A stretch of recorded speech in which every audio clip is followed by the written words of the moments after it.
జ్యోతి మల్హోత్రా ప్రస్తుతానికి దేశాన్ని వణికిస్తున్న పేరు ఇది. దేశం మొత్తం హడలెత్తిస్తున్న పేరు.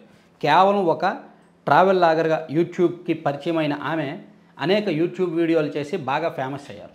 కానీ ఆమె పాకిస్తాన్కు మన దేశ అంతర్గత వ్యవహారాలు, రక్షణ వ్యవహారాలు, గూఢచార సంబంధించిన వ్యవహారాలని కూడా పాకిస్తాన్కు చేరవేస్తున్నారు, పాకిస్తాన్కు ఒక స్లీపర్ సెల్గా గూఢచారిగా పనిచేస్తున్నారు అనే అభియోగాల మీద హర్యానా పోలీసులు ఆమెను 2 రోజుల కిందట అరెస్ట్ చేసి ప్రస్తుతానికి రక్షణ బలగాలు, పోలీసులు, కేంద్ర ప్రభుత్వ బలగాలు అందరూ కూడా అత్యంత హై సెక్యూరిటీ మధ్య ఆమెను విచారిస్తున్నారు. సో ఆమె విచారణలో ఆమెకున్న కొత్త నెట్వర్క్లు, కొత్త వ్యవహారాలు బయటకు వస్తున్నాయి. ఆమె హైదరాబాద్లో చాలా వీడియోస్ చేశారు, అలాగే పాకిస్తాన్ వెళ్ళి చాలా వీడియోస్ చేశారు. ఆమె తరచూ పాకిస్తాను, చైనా దేశాలకు వెళ్ళేవారంట. సో ఆమెకు అసలు అంతర్జాతీయ ప్రయాణాలు చేయడానికి ఆమెకు అసలు డబ్బులు ఎక్కడి నుంచి వచ్చాయి?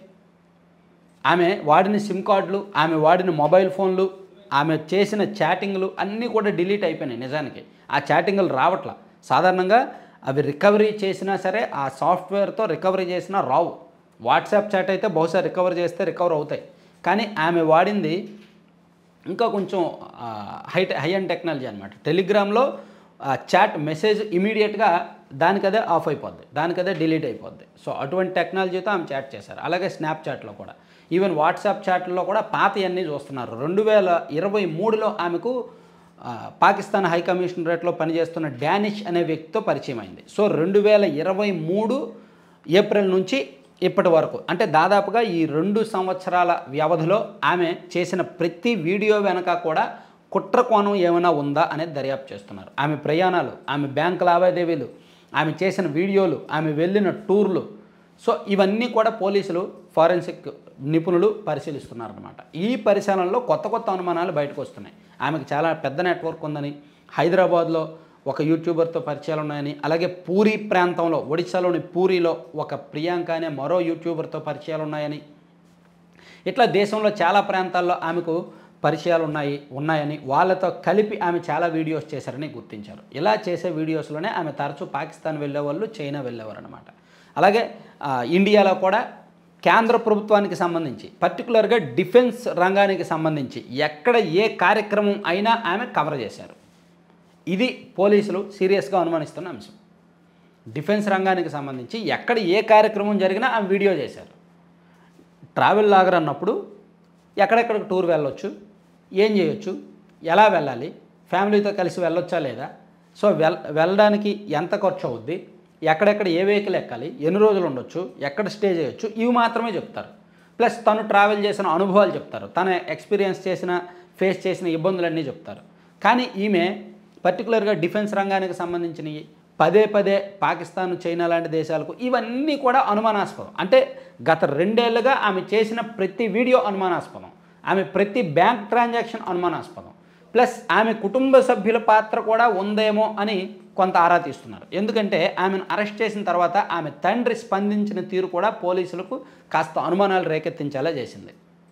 మా అమ్మాయి కేవలం ట్రావెల్ లాగా చేసింది, అదే ఆమె చేసిన తప్ప, పాకిస్తాన్ సాధారణంగా ట్రావెల్స్ వీడియోలు చేయడానికి, అవగాహన కల్పించడానికే వెళ్ళింది తప్ప వేరే మూలాలు ఏమీ లేవు, ఆమెకేమీ ఇటువంటి వ్యవహారాలతో సంబంధం లేదు అని చెప్పి ఆమె తండ్రి చాలా స్ట్రాంగ్గా చెప్తున్నారు. దాంతో పోలీసులు ఆమె తండ్రి వాడుతున్న మొబైల్ ఫోను, ఆయన బ్యాంక్ ట్రాన్సాక్షన్స్, ప్లస్ ఆమె సన్నిహితుల మొబైల్ ఫోన్లు, ఆమె కాల్ డేటా ఏంటి, ఆమె ఎవరెవరితో మాట్లాడతారు, వాళ్ళ బ్యాంక్ స్టేట్మెంట్లు కూడా పరిశీలిస్తున్నారు, మొత్తం తెప్పించుకుంటున్నారు అనమాట. ఎందుకంటే దీని మీద ఇండియన్ డిఫెన్స్ సిస్టమ్ మొత్తం అలర్ట్ అయింది. సో ఇటువంటి వాళ్ళు ఇంకా ఎవరెవరు ఉన్నారు అనేది మొత్తం చూస్తున్నారు. చూడండి, విజయనగరంలో నిన్న ఒక కుర్రాడు, విజయనగరంలో ఒక కుర్రాడు అండ్ హైదరాబాద్లో ఒక కుర్రాడు, వాళ్ళిద్దరూ కలిపంటే ఆన్లైన్లో సల్ఫేట్ ఒకటి బుక్ చేసి ఒక బాంబు తయారు చేసి ఆ బాంబుని హైదరాబాద్లో పెట్టాలని ప్లాన్ చేశారంట. అంటే ఎంత వికృతంగా ఉన్నాయి చూడండి వీళ్ళ ఆలోచనలు. సో అంటే దేశంలో ఇంకా ఎక్కడెక్కడ ఎవరెవరు ఉన్నారు, ఎంతమంది స్లీపర్ సెల్స్ ఉన్నారు, ఎంతమంది కోవర్ట్లు ఉన్నారు అనేది పోలీసులకి కనిపెట్టడమే ఇప్పుడు పెద్ద పనిగా మారింది. దాదాపుగా ఒక 10 రోజులు ఈ వ్యవహారం మీద దర్యాప్తు జరుగుద్ది. సో ప్రస్తుతానికి ఈమె దర్యాప్తు ఏ దశలో ఉందనేది మనం ఒకసారి చూసుకుంటే, ఆమె డిజిటల్ పరికరాలు మరియు ఆర్థిక లావాదేవీలు ఫోరెన్సిక్ బృందాలు పరిశీలిస్తున్నాయి. ఆమె తరచూ అంతర్జాతీయ ప్రయాణాలు చేయడానికి నిధులు ఎక్కడి నుంచి వచ్చాయని చూస్తున్నారు.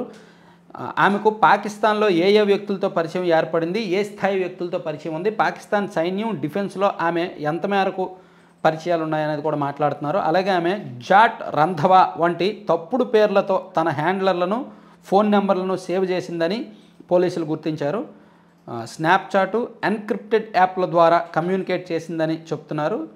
ఆమెను పాకిస్తాన్ యొక్క ఆస్తిగా అభివృద్ధి చేస్తున్నారు. అంటే పాకిస్తాను ఆమెను వాళ్ళ అసెట్గా భావిస్తోందంట. అంటే పాకిస్తాన్ ఆమెను ఓన్ చేసుకున్నట్టు, ఆమె తమ సంతతికి చెందిన వ్యక్తిగా తమకు అత్యంత కీలకమైన వ్యక్తిగా పాకిస్తాన్ భావిస్తుందంట. అవన్నీ పోలీసుల దర్యాప్తులో ప్రస్తుతానికి బయటకు వచ్చాయన్నమాట. సో ఇవన్నీ మేబీ ఇంకొక వారం 10 రోజులు పట్టవచ్చు. ఈ కేసు పోలీసులకు ఒక సంచలనంగానే మారింది. Thank you.